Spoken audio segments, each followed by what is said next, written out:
मैं घर में अकेली रहती थी और एक आदमी को मैंने काम पर रख लिया था। हमेशा रात को खाना खाने के बाद मुझे होश ही नहीं रहता था।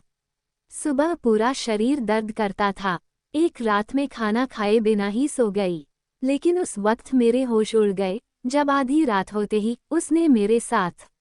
मेरा नाम अंशिका है। मैं 23 साल की एक जवान और खूबसूरत लड़की थी। मैं पढ़ाई करने के बाद नौकरी करने लगी। आज मेरी छुट्टी थी, तो आज मैं घर का सामान लेने के लिए बाजार गई। गर्मी का मौसम था। गर्मी की वजह से मुझे चक्कर आने लगा। मैं एक हफ्ते का सामान लेकर घर वापस आ रही थी। तभी मैं जल्दी जल्दी में एक आदमी से टकरा गई। मुझे बहुत शर्मिंदगी का एहसास हुआ। मेरी वजह से उन्हें काफी जोर से चोट लग गई। गर्मी की वजह से वो भी पसीना पसीना हो रहे थे। मैंने उस आदमी से माफी मांगी, तो वो मुझसे कहने लगे कि बहन जी, मुझे काम की बहुत जरूरत है। पहले एक दुकान पर नौकरी करता था, पर अब वह दुकान बंद हो गई और मैं बेरोजगार हो गया। मैं हर दिन काम की तलाश में बाजार आता हूँ, लेकिन कोई भी मेरी उम्र देखकर मुझे काम नहीं देता। मैं बहुत ही बुरी हालत में जिंदगी गुजार रहा हूँ। आप मुझ पर थोड़ी मेहरबानी कर दीजिए। आप जो भी काम कहेंगी मैं कर दूंगा। उस आदमी ने जबरदस्ती मेरे हाथ से सामान की थैलियां पकड़ ली और कहने लगा, बहन जी, मैं आपको आपकी गाड़ी तक छोड़ आता हूँ। मुझे कुछ पैसे दे दीजिएगा। उस आदमी की हालत देखकर मुझे उस पर रहम आ गया। वो आदमी मेरे पापा की उम्र का था। मुझे उसके चेहरे से अपने पापा की याद आने लगी। बातें भी मुझसे बहुत अच्छे से कर रहा था और किसी अच्छे घर का लग रहा था। शायद हालात ने उसे ऐसे स्टेज पर पहुंचा दिया था कि वो मुझसे नौकरी मांगने पर मजबूर हो गया था। मैंने कहा, ठीक है, मैं आपको अपने घर के कामकाज के लिए रख लेती हूँ। मुझे ऐसे इंसान की जरूरत है जो मेरे घर का सामान लाए और छोटे बड़े काम भी कर दे। अगर आपको कोई ऐतराज न हो तो आप मेरे साथ चल सकते हैं। मेरी बात सुनकर उस आदमी के चेहरे पर मुस्कुराहट आ गई। मैंने उस आदमी से उसका घर पूछा, तो उसने मुझे बताया कि वह दूसरे शहर से यहाँ नौकरी करने के लिए आया है। वो कहने लगा कि मैं अपनी बेटी की शादी के लिए मेहनत कर रहा हूँ। हर बाप की तरह वह भी अपनी बेटी को दुनिया भर की खुशियाँ देना चाहता था। उसकी यह बात सुनकर मेरी आंखों में आंसू आने लगे। मेरे गुजरे हुए कुछ पल मेरी आंखों के सामने आ गए थे। मेरी आंखों से आंसू बहने लगे। मैंने उस आदमी को तसल्ली दी कि परेशान न हो, सब कुछ ठीक हो जाएगा। घर आकर मैंने उस आदमी को घर के थोड़े बहुत काम समझाए। मैं उस आदमी से घर की सफाई का काम भी करवाना चाहती थी, क्योंकि मेरा घर तो ज़्यादा गंदा नहीं होता था, लेकिन मेरे पास सफाई करने के लिए वक्त ही नहीं था। उस आदमी ने मुझे बताया कि वो बहुत अच्छा खाना भी बना लेता है और वो अपनी खुशी से मेरे लिए खाना भी बना दिया करेगा। मैं नौकरी करने वाली औरत थी, इसलिए मैंने उस आदमी से कहा कि अब आप इस घर की सारी जिम्मेदारियां संभाल लो। मैं आपको बहुत अच्छी तनख्वाह दूंगी, क्योंकि मेरे पास तो पैसे की कोई कमी नहीं थी। मैं घर में अकेली रह रही थी और नौकरी के साथ साथ घर की देखभाल करते करते मैं बहुत थक जाया करती थी। इसलिए मैंने उस आदमी को खुशी खुशी काम पर रख लिया था। वो मुझे बहुत भला इंसान लग रहा था। उस आदमी को मैंने घर में एक कमरा दे दिया। मैं इतने बड़े घर में अकेली रहती थी। बहुत साल पहले मैं अपने माँ बाप को छोड़कर अलग हो गई थी। मुझे घर की चारदीवारी और रस्मों रिवाज बिल्कुल भी पसंद नहीं थे। मेरे पिताजी ने मुझे बहुत ज़्यादा पढ़ाया था, लेकिन वो मेरी नौकरी के बिल्कुल खिलाफ थे। वे चाहते थे कि मैं पढ़ाई पूरी करते ही उनकी बहन के बेटे से शादी कर लूं। पिताजी ने मुझसे 3 बड़ी बहनों के साथ भी यही किया था। उनकी भी पढ़ाई पूरी होते ही शादी कर दी थी और नौकरी के लिए मना कर दिया था। मैं अपनी जिंदगी में ये सब नहीं चाहती थी। मेरा इतनी जल्दी शादी करने का कोई इरादा नहीं था। मैं अपने पैरों पर खड़े होना चाहती थी। मेरे पिताजी ने मुझसे कहा था कि जब तुम दुनिया की रंगीनियों से थक जाओगी, तो तुम्हें अपने पिताजी की एक एक बात याद आएगी कि शायद पिताजी ने बिल्कुल ठीक ही कहा था। अब मुझे अक्सर पिताजी की बहुत सारी बातें याद आ जाया करती थी। जब भी मैं थकी हारी जॉब से लौटकर घर आती, तो वह घर मुझे अब अपने माता पिता की याद दिलाता था। मेरे माता पिता ने मुझे और मेरी बहनों को पलकों पर बिठा कर रखा था। मैंने कभी घर का कामकाज नहीं किया था, लेकिन जिस समय मैं अपने माता पिता से लड़कर घर छोड़कर आई थी, मुझे सब कुछ खुद ही करना पड़ता था। और धीरे धीरे मुझे एहसास हुआ था कि मेरे माता पिता ने मुझे किस तरह दुनिया के सर्द और गर्म से बचाकर रखा हुआ था। अपने डिग्री के बल पर मुझे बहुत अच्छी कंपनी में नौकरी मिल गई थी। मैं जब भी पीछे हटकर देखती, तो मुझे यकीन हो जाता कि मैंने घर छोड़कर बिल्कुल सही फैसला किया है। लेकिन मुझे अब माता पिता की याद बेचैन कर देती है। मेरे पिताजी कहा करते थे कि लड़कियों को नौकरी करने के बाद भी शादी ही करनी होती है, तो बेहतर है कि किसी अच्छे लड़के से शादी करा के मैं तुम्हें विदा कर दूं। जबकि मेरा मानना था कि मुझे अपने पैरों पर खड़ा होना चाहिए और अपनी मेहनत से जिंदगी में कुछ हासिल करना चाहिए। मैं इतनी जल्दी शादी नहीं करना चाहती थी। घर छोड़ने के बाद मैंने अपने सारे सपनों को पूरा कर लिया था। मैं सारा वक्त अकेले घर के कामों में उलझी रहती और मुझे आराम का भी वक्त नहीं मिलता था। कभी कभी तो मैं थक हार कर इस कदर चूर हो जाती कि रात का खाना खाए बगैर ही बिस्तर पर गिर जाती थी। रामू काका को रखने के बाद मैं घर की तरफ से बिल्कुल बेफिक्र हो गई थी। मैं उनको प्यार से रामू काका कहती थी। उनको भी अच्छा लगता था। रामू काका ने 2 ही दिनों में घर की पूरी जिम्मेदारियों को समझ लिया था। अब वो पूरी ईमानदारी और लगन से घर के काम कर रहे थे। मैंने उन्हें सफाई के लिए रखा था, लेकिन उन्होंने खुद ही बावर्ची खाने की जिम्मेदारियां भी उठा ली थी। रामू काका बहुत अच्छा खाना भी बनाते थे। अब मैं हमेशा रात का खाना घर पर ही खाने लगी, वरना पहले तो मैं ज्यादातर रात का खाना बाहर से ही मंगवा लिया करती थी, या फिर भूखी ही सो जाती थी। रात का खाना खाते ही अब मुझे ऐसी नींद आती कि मैं बिस्तर पर लेटते ही सो जाती थी और फिर सुबह ही मेरी आंख खुलती थी। पहले मैं अपनी नींद को लेकर बहुत ही ज्यादा परेशान थी, क्योंकि मुझे पहले सारी रात बिस्तर पर लेटे रहने के बाद भी नींद नहीं आती थी। थकावट की वजह से मेरा सारा जिस्म दर्द करता था, लेकिन उस आदमी के आने से मुझे बहुत ज्यादा आराम था और मुझे बहुत अच्छी नींद आने लगी थी। उनको काम पर रखे हुए 15 दिन ही हुए थे कि सब कुछ बहुत अच्छे से चल रहा था। एक रात मुझे ऑफिस का कुछ काम निपटाना था, इसलिए मैंने खाना एक तरफ रख दिया और पहले काम करने लगी। थोड़ी ही देर में रामू काका मेरे कमरे में आ गए। मैंने उनकी तरफ देखा और पूछा कि क्या हुआ इतनी रात को यहाँ। तो वो कहने लगे, मुझे लगा कि आपकी तबीयत ठीक नहीं है, इसलिए देखने के लिए चला आया। क्योंकि आपके कमरे की लाइट जल रही थी, तो मुझे आपकी फिक्र हुई। मैंने उस आदमी से कहा था कि नहीं नहीं, मैं तो बिल्कुल ठीक हूँ, अपना काम कर रही हूँ, आप जाकर सो जाएं। फिर वो अपने कमरे में चले गए। जब अपना काम खत्म करके मैं सोने लगी, तो मेरे दिमाग में एक सवाल आया कि यह आदमी इतनी रात तक क्यों जाग रहा है, जबकि वो तो मुझसे भी पहले का उठा हुआ होता है। जब मैं सोकर उठती हूँ, तो वो पूरे घर की सफाई कर चुका होता है और मेरे लिए नाश्ते की तैयारियों में लगा हुआ होता है। इसी सोच में कुछ देर के बाद मैं सो गई और हमेशा की तरह सुबह उठकर ऑफिस चली गई। लेकिन कहीं ना कहीं मेरे दिमाग में उस आदमी को लेकर बहुत सारे सवाल उठ रहे थे, क्योंकि मैं उस आदमी को बिल्कुल भी नहीं जानती थी और मैंने उस पर इस कदर भरोसा कर लिया था कि उसे अपने घर में जगह दे दी थी।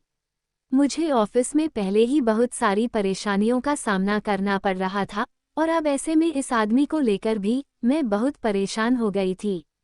वैसे तो रामू काका मुझसे बहुत अच्छे से बात करते थे और दिल लगाकर घर का कामकाज करते थे। मुझे उनसे कोई परेशानी नहीं होती थी, लेकिन कल रात की बात ने मुझे कुछ उलझन में डाल दिया था। शाम को जब मैं घर वापस लौटी, तो उस आदमी ने फौरन चाय बनाई और मेरे कमरे में ले आया। मैंने उससे पूछा कि उसके घर वाले कैसे हैं और उसकी बेटी की शादी कब है। उस पर वो मुझे बताने लगा कि उसके घर वाले गांव में रहते हैं और उसे शहर आए कई साल गुजर चुका है। यही नौकरी करता है और 1 साल में एक बार अपने घर का चक्कर लगाता है। उनकी बेटी की शादी में 6 महीने बाकी है और उसको अपने बेटी की शादी की तैयारियां करनी है, इसलिए उन्हें पैसों की जरूरत है। मैंने उस आदमी से कहा कि आप फिक्र न करें, मुझसे जितना हो सकेगा आपकी बेटी की शादी में आपकी मदद जरूर करूंगी। ये बात सुनकर रामू काका बहुत खुश हो गए और वहां से चले गए। मैं सोचने लगी कि न जाने मैं इस आदमी पर विश्वास करके ठीक भी कर रही हूं या नहीं। मैंने सोचा कि मुझे एक बार इस आदमी को आजमा लेना चाहिए। मुझे रामू काका के हाथ का खाना खाते ही बहुत तेज नींद लग जाती थी और नींद फिर सुबह ही खुलती थी, इसलिए मैंने रात को खाना नहीं खाया बल्कि बीमारी का बहाना करके जल्दी सोने के लिए लेट गई। मैं आंखें बंद करके काफी देर लेटी हुई थी, लेकिन कुछ भी नहीं हुआ। मैं सोच ही रही थी कि मैंने फालतू में ही एक अच्छे इंसान पर शक किया और न जाने क्या क्या सोच लिया। इतने में ही कमरे का दरवाजा खुला और रामू काका मेरे कमरे में आता दिखे।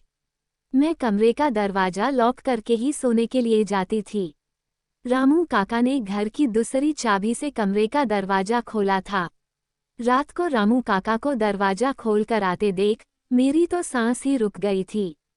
इतनी रात को न जाने मेरे कमरे में क्या करने आ रहे थे।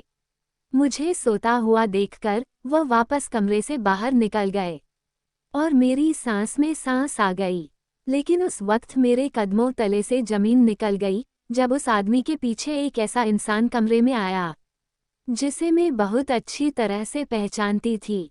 मुझे यकीन नहीं आ रहा था कि वो इंसान आधी रात को मेरे कमरे में मौजूद हो सकता है। वो इंसान मेरे बिस्तर के करीब चला आया और मेरे पास बैठ गया। उसकी निगाहें मेरे शरीर पर थी। जैसे ही उसने मेरे उभारों पर हाथ फेरा मेरी तो जान ही निकल गई और मैं उठकर बैठ गई। मुझे जागता हुआ पाकर वो इंसान भी हक्का बक्का रह गया। शायद उसे यकीन था कि मैं गहरी नींद में सो रही हूँ। मैंने फौरन ही कमरे की सारी लाइट जला दी और शोर मचा दिया। वो आदमी जो मेरे घर में काम कर रहा था वो भी फौरन मेरे कमरे में चला आया। मैं रामू काका की तरफ देख रही थी और वो नजरें झुकाए खड़ा थे। मैंने आगे बढ़कर उस इंसान का कॉलर पकड़ ली और उससे सवाल किया कि वो रात के इस वक्त मेरे घर में क्या कर रहा है, जबकि मैं अच्छी तरह से जानती थी कि वो इंसान मेरे कमरे में क्यों आया है। जब मैं अपना घर छोड़कर नौकरी के लिए निकली तो मुझे अंदाजा हुआ कि दुनिया में अच्छे लोगों के साथ साथ बहुत से बुरे लोग भी मौजूद हैं जो आपके लिए मुश्किल खड़ी कर देते हैं, खासकर उस वक्त जब आपके सर पर बाप भाई का साया न हो। मेरी नौकरी एक बहुत बड़ी कंपनी में लग गई थी, लेकिन वहाँ का मैनेजर जो मेरा बॉस था मेरे लिए एक मुसीबत साबित हुआ था। मैं जवान होने के साथ साथ बहुत ज़्यादा खूबसूरत भी थी और यही बात मेरे लिए परेशानी बन गई थी। उसकी गंदी नज़रें हर वक्त मेरी तरफ जमी रहती थीं। मैनेजर मेरी खूबसूरती पर पूरी तरह दीवाना हो गया था और उसने ऑफिस में मेरा काम करना भी मुश्किल कर दिया था। वो हर वक्त मेरे उभारों पर नजरें गड़ाए हुए रहता था। वह बहाने बहाने से मुझे अपने कमरे में बुलाता और मेरे करीब आने की कोशिश करता। मैं जितना उससे बचने की कोशिश करती वह जानबूझकर उतना ही मुझे तंग करता। जब मैं उसे कमरे में नहीं जाती तो वो खुद मेरे केबिन में चला आता और मुझसे इस तरह की बातें करता कि मैं शर्म से पानी पानी हो जाती थी। मैं जानती थी कि उसकी नीयत गलत है। एक दिन वो मुझसे कहने लगा कि वो मुझे बहुत अच्छा प्रमोशन दिलवाएगा अगर मैं उसके ख्वाहिशों को पूरा कर दूंगी। मुझे अच्छी तरह मालूम था कि उसकी ख्वाहिश क्या होगी, इसलिए मैंने एक जोरदार थप्पड़ उसके चेहरे पर मार दिया। मैं सोच भी नहीं सकती थी कि इतनी बड़ी कंपनी में काम करने वाला मैनेजर इतनी घटिया सोच वाला होगा। मैं उसकी बेटी की उम्र की थी, लेकिन उसे फिर भी मेरे साथ इतनी घटिया बात करते हुए कोई शर्म महसूस नहीं हुई। जैसे ही मैंने उसके मुंह पर थप्पड़ मारा ऑफिस में हंगामा खड़ा हो गया और बात ऊपर तक चली गई। मैंने अपनी सफाई में कुछ कहने की कोशिश ही नहीं की, जबकि मैनेजर ने मेरे खिलाफ बता दिया। और कहा कि मैं उसे प्रमोशन मांग रही थी, और जब मैंने उसे प्रमोशन देने से इनकार किया तो मुझे बदनाम करने के लिए ये खेल रचाया है। मैं उसके झूठ पर दंग रह गई थी। वो बहुत पुराना एम्प्लॉय था। मेरी कंपनी ने मुझसे ज़्यादा उस पर भरोसा किया और मेरे खिलाफ नोटिस भेज दिया। उस दिन के बाद मैं बहुत ही ज़्यादा टेंशन में हो गई। मैं उस मैनेजर से दूर ही रहती थी। कोई काम भी होता तब भी उसके कमरे में नहीं जाती और दूसरे से अपना काम पूरा करवाती। मैं बहुत दिनों से उसे नज़रअंदाज कर रही थी, चूँकि मेरे लिए यह नौकरी बहुत अहम थी। लेकिन मैं नहीं जानती थी कि उस मैनेजर ने मेरा पीछा अभी भी नहीं छोड़ा है, बल्कि वो तो अपनी बेइज्जती का बदला मुझसे लेना चाहता था। आधी रात को अपने कमरे में मैनेजर को देखकर मेरी जान निकल गई थी। वो इस कदर बेशर्म निकला था कि आधी रात को मेरे घर आ गया था। जब मैंने मैनेजर का कॉलर पकड़ा तो वो मुझसे कहने लगा कि मैंने जिस तरह से पूरी कंपनी के सामने बेइज्जत किया था, वो मुझसे उस बात का बदला पूरी तरह से लेना चाहता है। मैनेजर को बहुत अच्छी तरह से मालूम था कि मैं घर में अकेली रहती हूँ। उसने मेरे बारे में सब कुछ मालूम कर लिया था कि मैं घर में कामकाज करने के लिए नौकर को रखना चाहती हूँ, और उसने जानबूझकर अपने नौकर को मेरे रास्ते में भेजा और वो मेरे घर तक पहुंच गया। वो आदमी जो मेरे घर की नौकरी कर रहा था, वो मेरे मैनेजर का नौकर था और उसके कहने पर वो मेरे घर आया था। थोड़ी ही दिनों में उस आदमी ने मेरे घर की एक एक बात मैनेजर को बता दी थी, और वह जान गया था कि वो बहुत आसानी से मेरे कमरे तक आ सकता है। मैनेजर मुझे अपनी ख्वाहिश का निशाना बनाना चाहता था। वो मेरे साथ अपनी हवस पूरी करना चाहता था ताकि वो मुझे सारी जिंदगी ब्लैकमेल करके अपने बिस्तर तक ले जा सके। लेकिन उससे पहले ही उसकी सारी हकीकत मेरे सामने खुल गई थी। मैनेजर एक 50 साल का शादीशुदा और 3 बच्चों का बाप था। बस वो मुझे बेइज्जत करना चाहता था, क्योंकि मेरे सर पर बाप भाई का साया नहीं था और इसीलिए उसने मुझे अच्छे से इस्तेमाल किया। आज मुझे एहसास हो रहा था कि मेरे पिताजी ठीक ही कहा करते थे कि बेटियां अपने घर की चारदीवारी में सुरक्षित होती हैं। मैंने उस आदमी की तरफ गुस्से से देखा और उनसे कहा कि आप तो मेरे पिताजी की जगह थे। मैंने आप पर इतना भरोसा किया कि आपकी मजबूरी सुनकर आपको अपने घर ले आई। आपसे आपकी बेटी की शादी में मदद करने का मैंने वादा किया, लेकिन उसके बाद भी आपने मेरे साथ इतना बड़ा धोखा किया। उस आदमी ने शर्मिंदगी से नजरें झुका ली और कहने लगा कि वो अपने मालिक की आज्ञा के आगे मजबूर हो गया था। उसके मालिक ने उससे कहा था कि अगर वो मालिक का ये काम करेगा तो वो मालिक उनकी बेटी के धूमधाम से शादी करवा देगा। मैं अपनी बेटी को दुनिया की हर खुशी देना चाहता था, इसलिए मैं उसकी बात मान गया। लेकिन आज मुझे एहसास हो रहा है कि मैं अपनी बेटी की खुशियों के लिए किसी और की बेटी की इज्जत पर दाग लगा दिया। मैनेजर ने अभी तक मेरी कोई फोटो नहीं खींची थी, इसलिए मैंने फौरन पुलिस को फ़ोन करके घर बुलाया और उसे पुलिस के हवाले कर दिया। और रामू काका ने मुझसे माफ़ी मांग ली थी। उन्हें अपनी गलती पर पछतावा था। उसने कहा कि वो बहुत शर्मिंदा हैं, क्योंकि वह अपने मालिक की बातों में आ गया था, लेकिन वो दिल से एक अच्छा इंसान था। मैनेजर की गिरफ्तारी की खबर जब कंपनी में पहुंची तो उसे नौकरी से निकाल दिया गया। मैं अब अपनी मम्मी पापा से मिलना चाहती थी। मैं अपने माता पिता से पहली बार मिलने के लिए घर जा गई।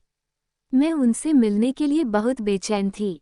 मैं उनसे माफ़ी मांगना चाहती थी, क्योंकि अब मुझे अच्छी तरह से समझ आ गया था कि मैं कितनी गलत थी। पहले मुझे माता पिता की बातें बहुत बुरी लगती थी, लेकिन अब मुझे पता चल गया था कि कहीं न कहीं वो मुझसे ज़्यादा जमाने की खबर रखते हैं।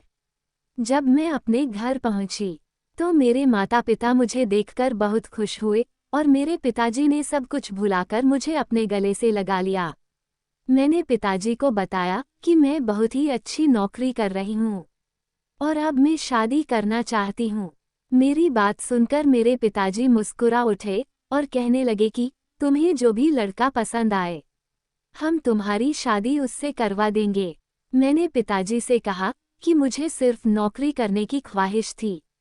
मैं किसी को पसंद नहीं करती और अब आप जिससे कहेंगे मैं उससे शादी कर लूंगी।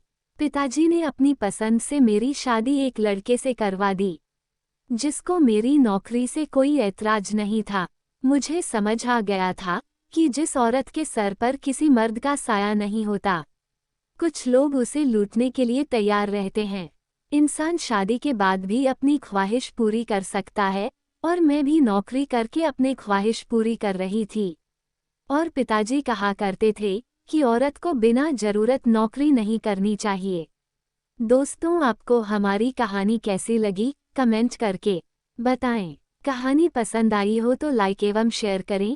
चैनल पर नए हैं तो चैनल को सब्सक्राइब करें और हाँ, नोटिफिकेशन को जरूर दबाएं ताकि अगली अपडेट सबसे पहले आपको मिले।